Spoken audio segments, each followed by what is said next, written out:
Hello students, in this segment of the lecture I will discuss the contribution of the Ottomans to their society and culture. In 2011 I visited Istanbul because I had to present a conference paper in a university in Istanbul, and so I had the opportunity to see the city of Istanbul. As we all know, the historical name of Istanbul is Constantinople, which was conquered by the Ottoman Sultan Mehmed II, and it earned him the title of the conqueror. So, the conquest of Constantinople by Mehmed II was a big achievement for the Ottomans, but it was a wake up call for the European powers. They were really seriously, they felt threatened with the rise of the Muslim powers during the time. So, in this slides, in this lecture, I will show you some slides that when I visited Istanbul, so that will speak of the Ottomans' cultural coexistence in the society, and also I will show some slides that shows the collection of the Turkish Museum, and the collection belongs to the Ottoman period. And this exhibition was in Washington, D.C., and in 2016 I was in Washington, D.C. as a visiting researcher and a adjunct professor in Georgetown University in Washington, D.C. So I had also the opportunity to go to the museum where there was these collections display, and which again reminded me of the Ottoman emperor's contribution to the society. This is a picture of a glass vase, and it is a its name was mosque lamp, and it belonged to the Mamluk period in Egypt. So it was before the Ottomans rise to power. The Mamluk dynasty ruled Egypt from 1250 to 1517, but later Egypt was conquered by the Ottomans in 1517. So this the mosque lamp, it is a reminder of the Mamluk dynasty as well as of the Ottoman emperors. So this is a place, Topkapi in Istanbul, very famous. And as I said, I was in a conference in Istanbul, and so I took some pictures so that it also can show us the present day Istanbul. And historically, as I said, Istanbul has been very famous because of the conquest of Constantinople by the Ottoman Emperor Mehmed II. This is the picture of the famous mosque. Its name is Hagia Sophia. It's in Istanbul. I believe it is dated back to the time of when Mehmed II, the Ottoman emperor, conquered Istanbul, and it was a church at that time. Mehmed II did not destroy the church, and it was converted to mosque, but today it is a blend of mosque and church. So it shows the cultural coexistence that existed under the Ottomans. This is the mosque built during Salman the Magnificent's period, and it still stands out in Istanbul in Turkey. This is the inside of the Hagia Sophia Mosque. As I said, that it is a symbol of cultural coexistence, and as we will see some other few more pictures, it shows how Muslims and Christians coexisted during the time of the Ottomans.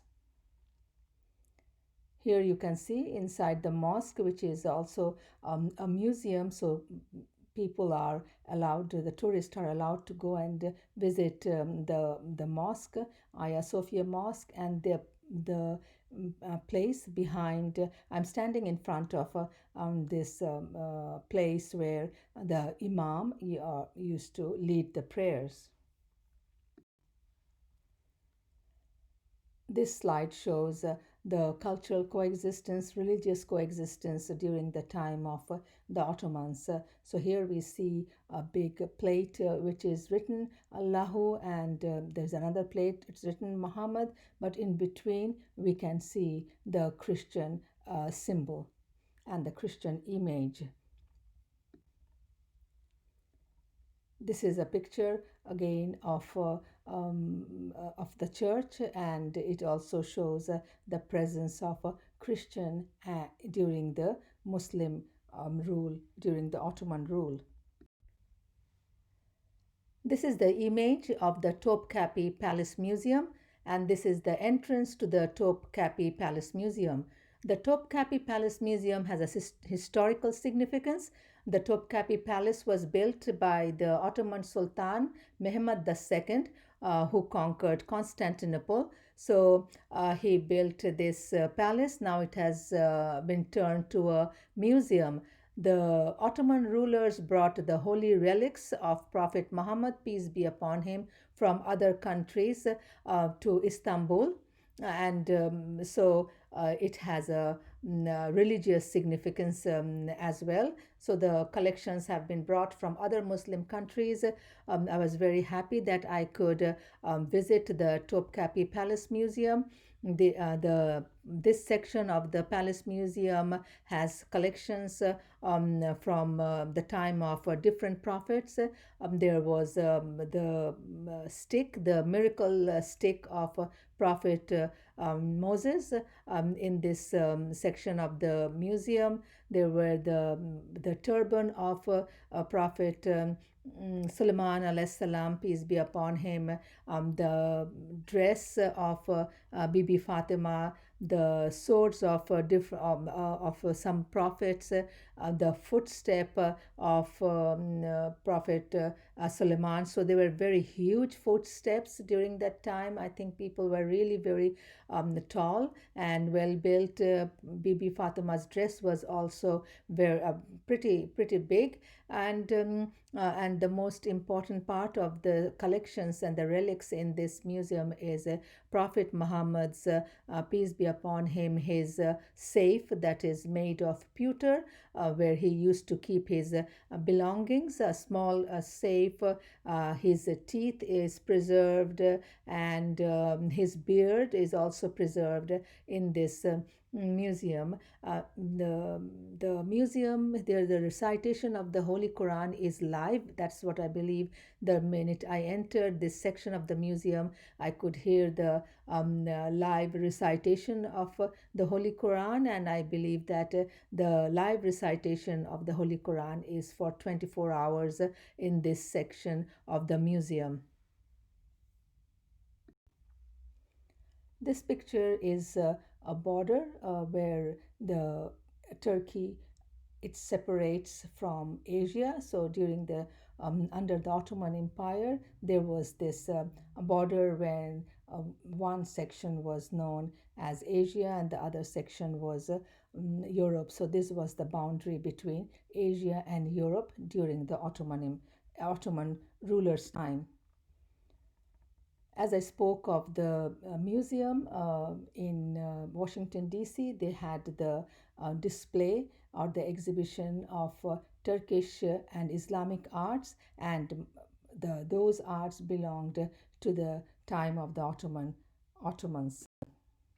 So here we can see the Holy Quran, the art of the Quran, and it was a very big Holy Quran. So I took the picture just to have this collection like how big, and look, you can see the big writings, calligraphic writings as well, sort of that calligraphic style writing in the Holy Quran. This was another another writing and another pattern of the holy book, Holy Quran, and it all existed from the Ottoman time. This is again, it's written, the exhibition was known as the Art of Quran, and that was the name of the exhibition in the museum in Washington, D.C. And it was really remarkable to see the writings and the ayats and surahs of the Holy Quran, but it was written in very big, very big letters.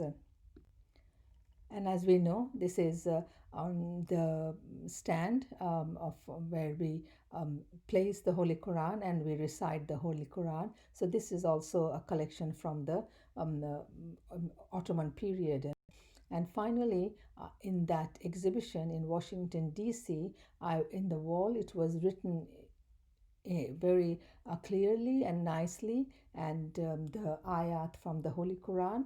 And I thought it was really very impressive, and I liked it very much. So, this is what was written in the ayat from the Surah Luqman.